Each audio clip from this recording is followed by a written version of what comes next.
જો તમારી પણ ગાડી ઘણા સમયથી તમે સાફ નથી કરી અને તેને ધોવડાવવાની જરૂર લાગતી હોય તો તમે પણ અહીંયા પહોંચી જાઓ.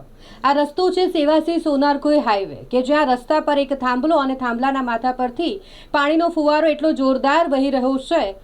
આમ તો રસ્તા પર એવું લાગે કે નદી વહી રહી છે. કેટલાક તો એવું કહી રહ્યા છે કે જાણે વોશિંગ મશીન ચાલુ થઈ ગયું છે, કારણ કે અહીંથી પસાર થતા તમામ જે 2 વ્હીલર ચાલકો અને 4 વ્હીલર ચાલકો છે તે પોતાના વાહનો આ ફુવારા નીચે સાફ કરી રહ્યા છે. તંત્રની બેદરકારીના કારણે આ દ્રશ્યો સેવાસી સોનારકોઈ હાઈવે પર જોવા મળી રહ્યા છે. પીવાનું ચોખ્ખું પાણી કે જે લોકોના ઘરમાં પહોંચવું જોઈએ તે રસ્તા પર નદીની જેમ વહી રહ્યું છે. આમ તો આ હાસ્ય જેવી બાબત લાગે કે રસ્તા પર પાણી આ રીતે વેડફાઈ રહ્યું છે અને લોકો પોતાના વાહન ધોઈ રહ્યા છે, પરંતુ તંત્રની કામગીરી પણ આજકાલ તો હાસ્યાસ્પદ જ લાગી રહી છે.